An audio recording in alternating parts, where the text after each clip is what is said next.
Mathematics. Hope you all are fit and fine at home. We know due to corona pandemic, we are in lockdown. Due to this, we have planned to conduct classes with online mode. Don't waste your time. We take this advantage, this opportunity. So I am going to take statics. See, first you see the introduction to statics. What is statics? It is the branch of mechanics that deals with the bodies that are acted on by a balanced force. See, mechanics only splitted in statics and dynamics. Statics means stable, that is, it deals with the bodies that are acted on by balanced force. When the bodies are acted by the balanced force. For that, what we have to know, what is force. So you see, what is force? A force system acting on a body is said to be balanced if it has no tendency to change the state of rest or motion of the body in any way. See what force means? If in a body, it has to be balanced, then it has no tendency to change the state of rest or motion of a body. That is called a force. Next you see, if a body is in equilibrium, that is, it is in stable, the force system acting on it must be balanced. The force which is acting on that body which is stable, that will be balanced, to always be in balanced manner. Okay girls, next see some topics, some points on force. See what is, see force. A force represent the action of one body on another. What is force means? If you pull the body, then it will get one action. That is called a force. See next what? A force can be generated either by direct contact of bodies or by their effect at a distance. What next point you see, what force means? It will be generated in direct contact of bodies also, or by effect at a distance. In distance also you will get some force. Next you see, force will always occur in pairs. See, forces will always it will come in pair only it will occur. Forces of a pair are always equal in magnitude and opposite in direction. So forces will be occur when means in equal in both magnitude and opposite in direction. Force is a vector quantity.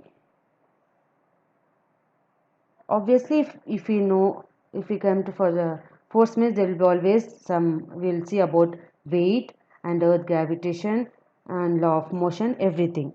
See next we will see what is weight. Weight means, you see, the force of attraction of the earth on a body is called the weight earth or the weight of a body. It is given by W is equal to mg.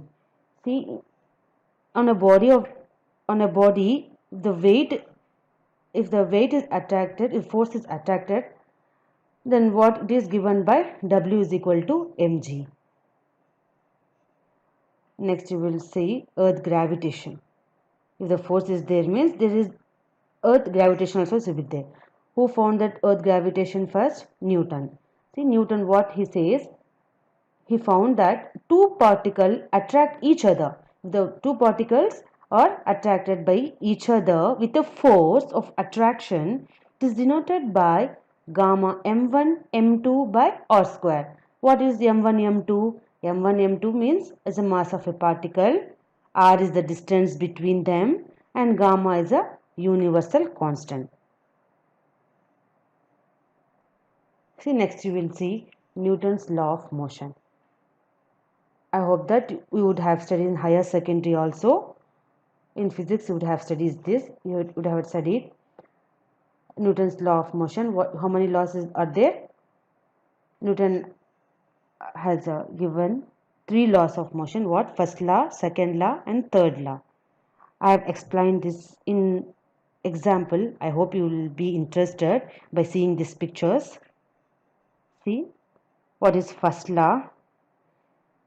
Every body remains in a state of rest or uniform motion unless it acted upon by a net external force. What first law says? Every body remains in state of rest. It will be in rest when, if unless if some action is doing in a body, if action is happening in the object means only, unless it will be remain in state of rest. See, for example, you see a stone is there and a boy is standing. It gets nothing action. When he put some force, so then only you will get some action. Unless it will be remain constant, it will be in rest. What second law says, you see, the amount of acceleration of a body is proportional to the acting force and inversely proportional to the mass of a body. That is F is equal to m into A. What? The amount of acceleration of a body. See, one boy is pulling, one elephant is there, he is pulling an elephant. What is the amount of acceleration is proportional to the acting force. He is forcing to one body, and he will get inversely proportional to the mass of a body. That is F is equal to m into A. That is a second law. Next, third law. For every action, there is an equal but opposite reaction. See, it both are in action. See, one dog is going and one boy is pulling. Both are doing some action, but it has opposite reaction.